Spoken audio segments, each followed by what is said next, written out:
लगता है हमें। तो बैंकों को कहीं ऋण नहीं मिलता है तो आरबीआई देती है। कौन देती है? आरबीआई, रिजर्व बैंक देती है। इसलिए आरबीआई को बैंकों का अंतिम ऋणदाता भी, इसीलिए आरबीआई को क्या बोला जाता है? बैंकों का अंतिम ऋणदाता भी कहा जाता है। कहता आरबीआई सरकार के एजेंट के रूप में कार्य करती है। और सरकार किसके एजेंट के रूप में काम करती है? भारत सरकार, है ना। आरबीआई सरकार मतलब भारत सरकार के एजेंट के रूप में कार्य करती है ना। आरबीआई आपको, रिजर्व बैंक ऑफ इंडिया, सरकार मतलब भारत सरकार के एजेंट के रूप में भी क्या करती है? कार्य करती है। आरबीआई यह सुनिश्चित करती है ना, एश्योर करती है कि सभी चेकों का भुगतान जो बैंक चेक है उसका सही समय पर हो। कहता है आरबीआई यह सुनिश्चित करती है कि सभी चेकों का भुगतान, मतलब जो पेमेंट होता है, सभी चेकों का भुगतान जो बैंक चेक है, कौन सा चेक है? बैंक चेक है, उसका कैसे हो? सही समय पर हो। कहता है इसके लिए एनपीसीआई मतलब इसको बोलते हैं नेशनल पेमेंट, एनपीसीआई मतलब नेशनल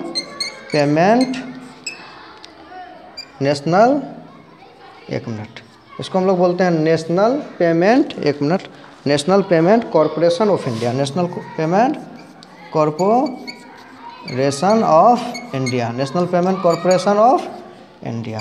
इसको हम ऑफ इंडिया मतलब भारतीय, तो इसको हम लोग इसको बोल सकते हैं कि भारतीय राष्ट्रीय, नेशनल मतलब राष्ट्रीय भुगतान निगम।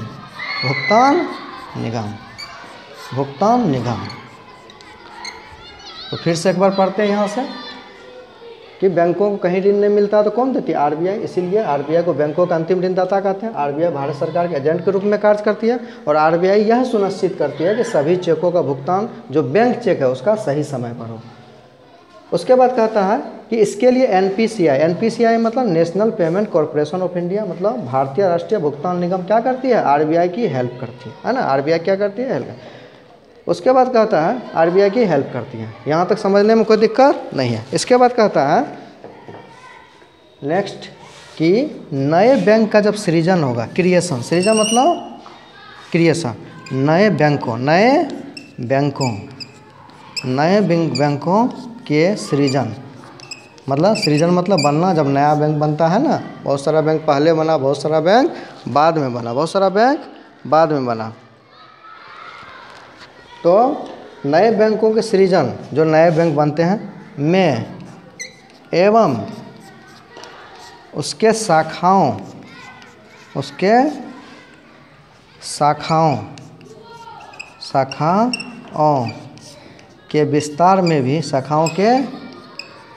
विस्तार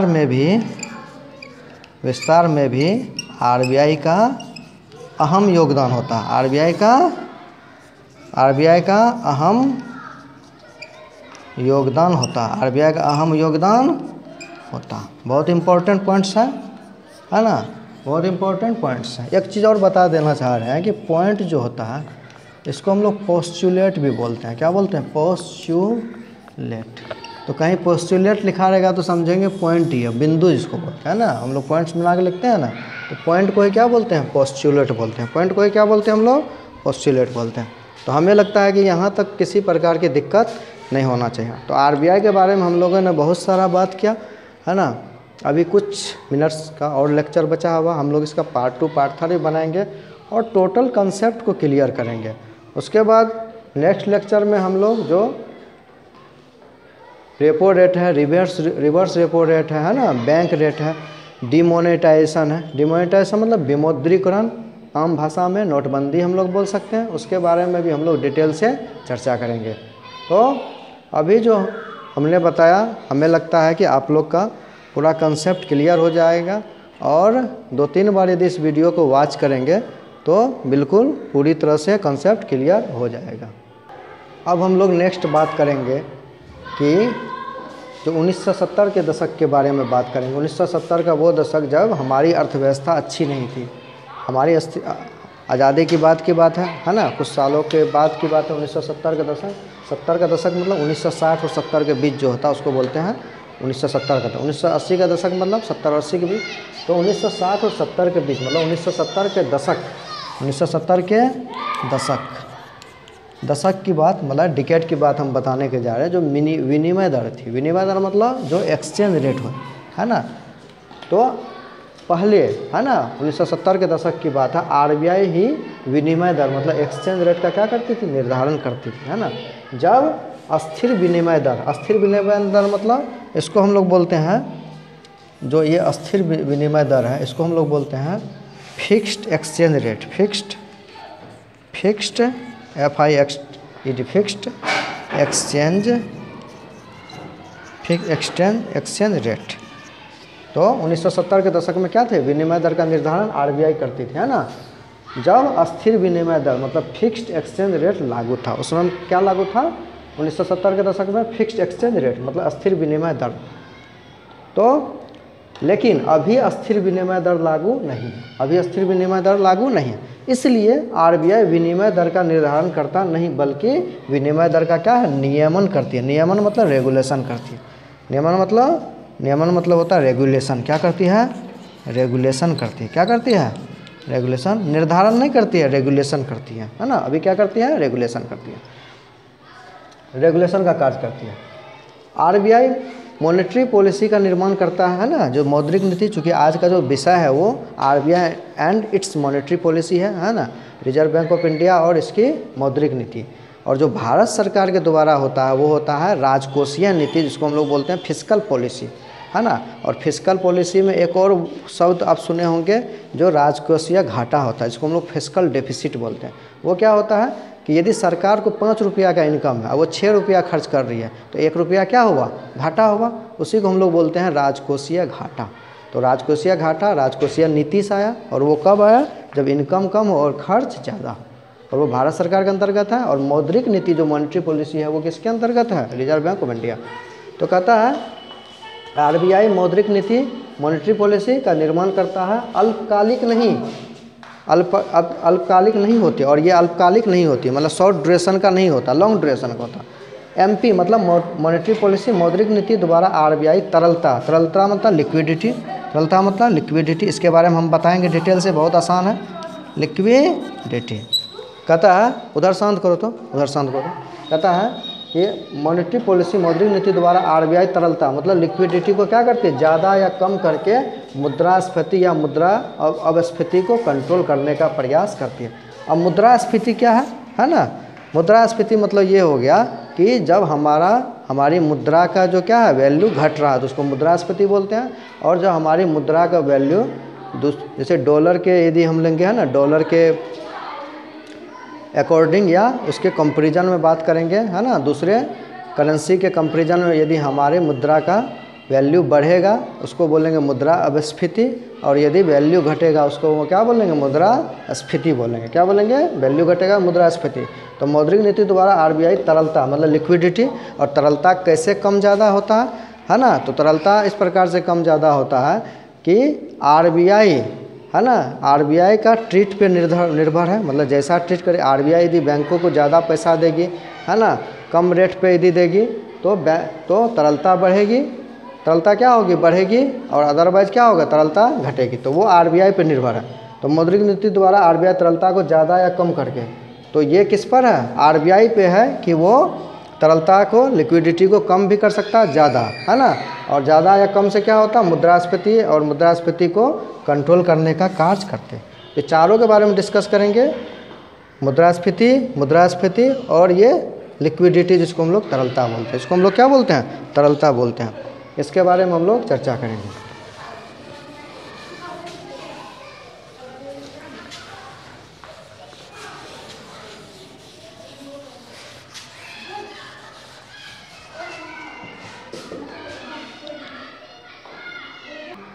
अब नेक्स्ट हम लोग इसमें बात करेंगे कि जो लिक्विडिटी है, जैसे तरलता के बारे में बात किए कि जो आरबीआई क्या करती है, तरलता को, लिक्विडिटी को घटाकर बढ़ाकर क्या करती है, मुद्रास्फीति, और मुद्रास्फीति को अपस्फीति को क्या करती है, कंट्रोल करती है।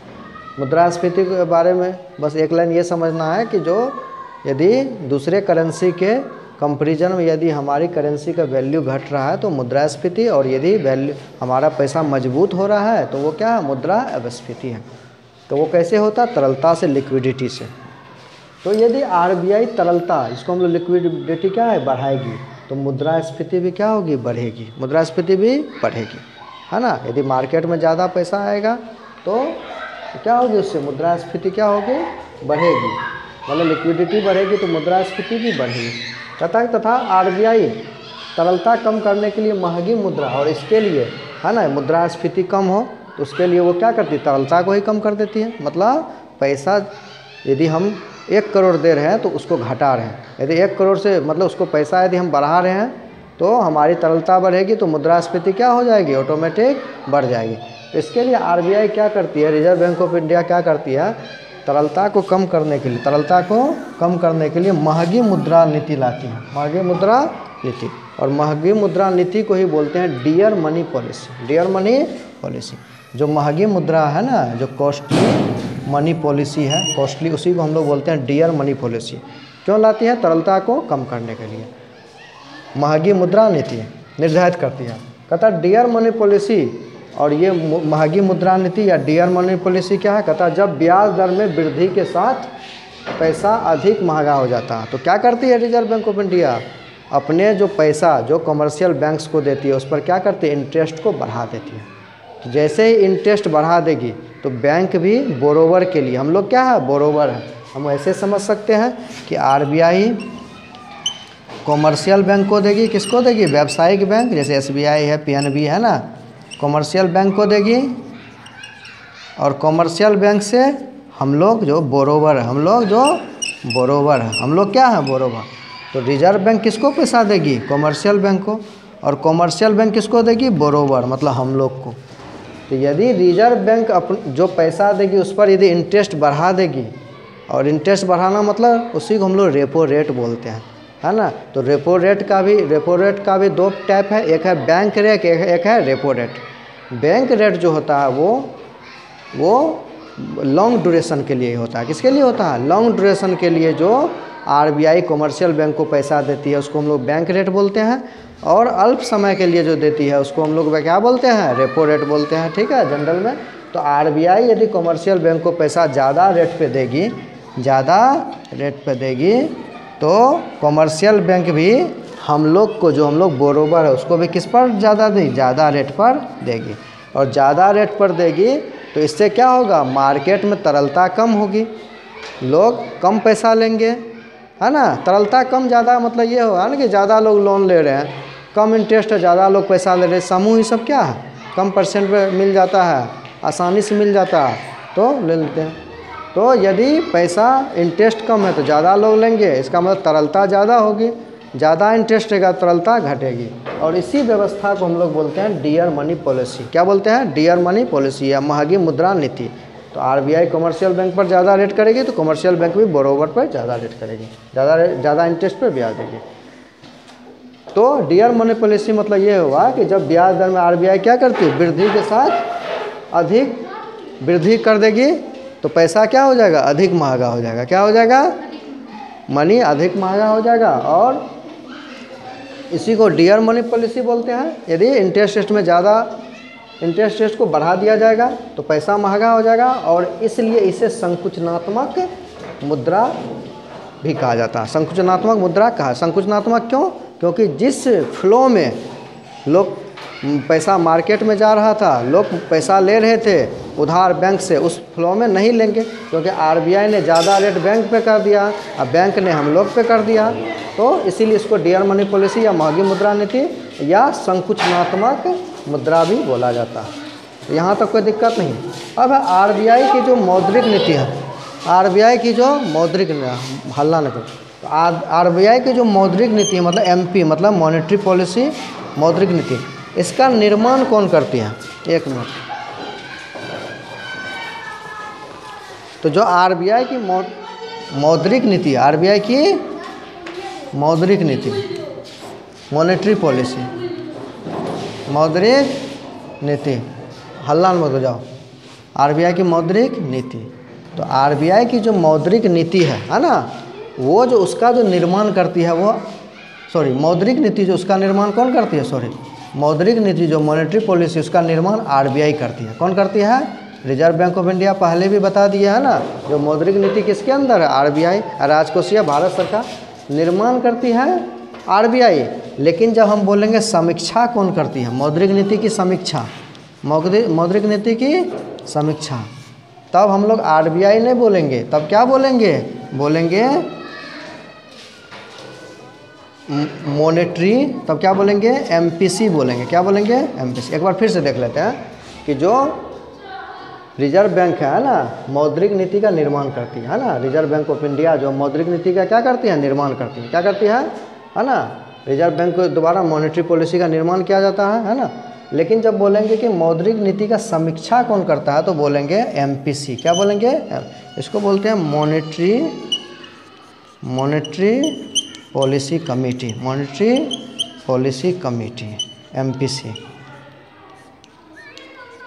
Monetary policy committee. तो आरबीआई मौद्रिक नीति का निर्माण करती है और इसकी समीक्षा कौन करती है, एमपीसी, मॉनेटरी पॉलिसी कमेटी, है ना। इसी को बोलते हैं मौद्रिक नीति कमेटी। क्या करती है, समीक्षा, है ना। तो ये दिमाग में रखना है, मौद्रिक नीति का निर्माण आरबीआई और समीक्षा एमपीसी, मॉनेटरी।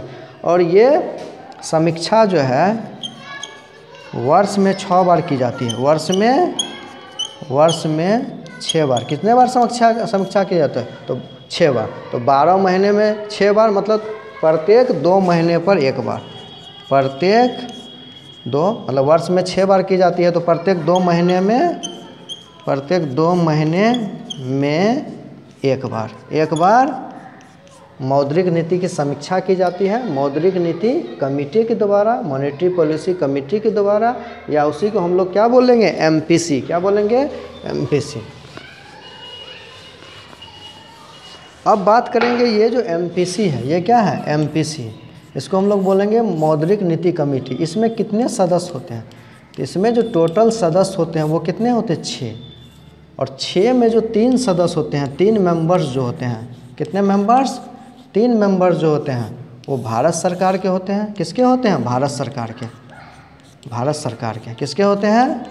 और जो 3 मेंबर्स होते हैं, और जो 3 मेंबर्स होते हैं वो किसके होते हैं, आरबीआई के, रिजर्व बैंक ऑफ इंडिया के, रिजर्व बैंक ऑफ इंडिया के। यहाँ तक कोई दिक्कत नहीं, सॉरी, मतलब जो मॉनेटरी पॉलिसी कमेटी है जो आरबीआई की समीक्षा करती है, आरबीआई मौद्रिक नीति का निर्माण करती है, उसमें कितने मेंबर हैं, तो समीक्षा 2 साल में 6 बार होती है, 2 महीने में 1 बार। और इसमें 6 मेंबर्स होते हैं, 3 मेंबर भारत सरकार के होते हैं और 3 मेंबर आरबीआई के होते हैं। और इसके जो चेयरमैन होते हैं, इसके जो चेयरमैन मतलब अध्यक्ष या प्रेसिडेंट, वो कौन होते हैं, आरबीआई के गवर्नर, आरबीआई के गवर्नर। तो आरबीआई के गवर्नर वर्तमान में कौन है, शक्तिकांत। तो यदि आपको ये नहीं पूछ के कि भारतीय रिजर्व बैंक के वर्तमान गवर्नर कौन है, शक्तिकांत दास हैं, यदि ये ना पूछ के आपको पूछ दे कि एमपीसी के मतलब मॉनेटरी पॉलिसी कमेटी मतलब मौद्रिक नीति समिति के वर्तमान अध्यक्ष कौन है, वर्तमान अध्यक्ष कौन है, तो बताइए तो क्या होगा, शक्तिकांत दास ही होगा, शक्तिकांत दास ही होगा। क्योंकि जो रिजर्व बैंक के गवर्नर होते हैं वही एमपीसी के क्या होते हैं, एमपीसी के चेयरमैन होते हैं। जो रिजर्व बैंक के गवर्नर है वही कौन होते हैं, एमपीसी के भी अध्यक्ष होते हैं। अब हम लोग नेक्स्ट बात करेंगे एमपी ऑफ आरबीआई। एमपी मतलब मॉनेटरी पॉलिसी, मौद्रिक नीति। तो आरबीआई की जो मौद्रिक नीति है, आरबीआई की जो मौद्रिक नीति है, तो आरबीआई की जो मौद्रिक नीति है, जो मॉनेटरी पॉलिसी है आरबीआई की, तो ये 2 प्रकार की मौद्रिक नीति का निर्माण करती है।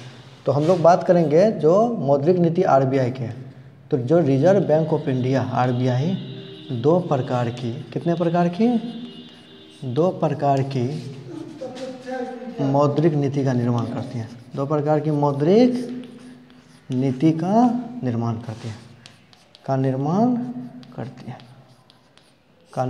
करती है।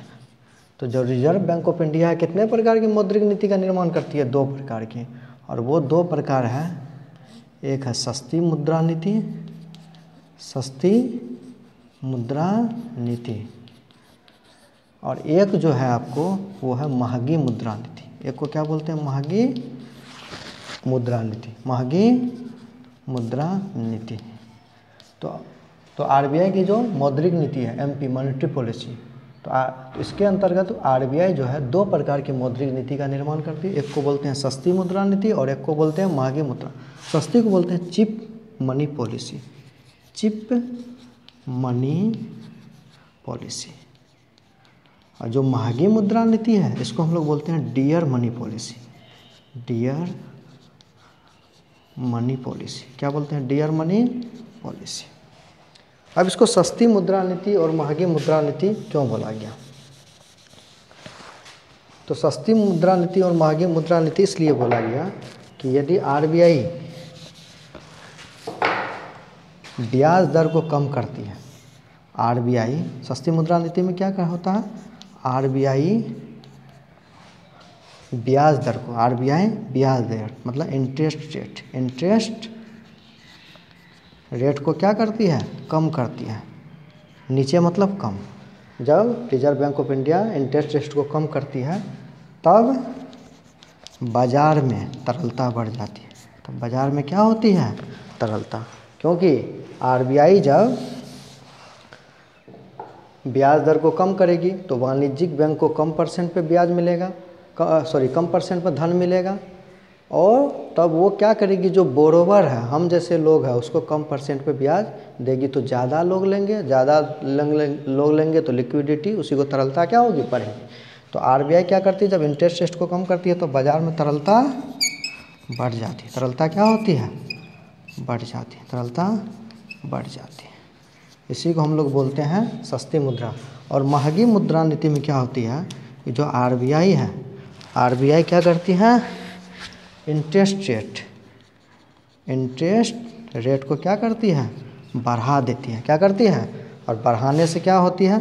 जो वाणिज्यिक बैंक है उसको ज़्यादा इंटरेस्ट पर ब्याज लोन मिलता है और वो बोरोवर को ज़्यादा, इससे तरलता क्या होती है? घटती है। तरलता, इसको हम लोग लिक्विडिटी बोलते हैं। क्या बोलते हैं? लिक्विडिटी क्या होती है? घट जाती है। लिक्विडिटी घटती है। मतलब इन्वर्स प्रोसेस है कि जब आरबीआई का इंटरेस्ट रेट क्या होगा? घटेगा तो तरलता बढ़ जाएगी, है ना। और जब इंटरेस्ट रेट बढ़ेगा तो तरलता क्या हो जाएगी? घट जाएगी। तरलता क्या होगा? घट जाएगा। यहाँ तक कोई दिक्कत नहीं है। अब आगे हम लोग बात करेंगे कि आरबीआई के कार्य क्या, आरबीआई के क्या काम है ना, क्या ड्यूटी है ना, क्या वर्क है। तो अब लिखेंगे हम लोग वर्क ऑफ आरबीआई। क्या लिखेंगे? वर्क ऑफ आरबीआई मतलब रिजर्व बैंक ऑफ इंडिया के क्या कार्य है। तो रिजर्व बैंक ऑफ इंडिया के जो कार्य है ना, रिजर्व बैंक ऑफ इंडिया का जो कार्य है वो है मौद्रिक नीति। वो क्या है? मौद्रिक नीति के अंतर्गत, है ना। मौद्रिक नीति के अंतर्गत, है ना, हम लोग बोलेंगे जो आरबीआई है ना, रिजर्व बैंक ऑफ इंडिया जो है वर्क ऑफ आरबीआई, तो वो क्या है? मौद्रिक नीति के अंतर्गत क्या करती है? साख नियंत्रण करती है। क्या करती है? साख नियंत्रण। क्या करती है? साख नियंत्रण। क्या करती है? साख नियंत्रण। हम लोग जिसको बोलते हैं क्रेडिट कंट्रोल। क्या बोलते हैं? Credit control. हम लोग क्या बोलते हैं? Credit control. Credit control.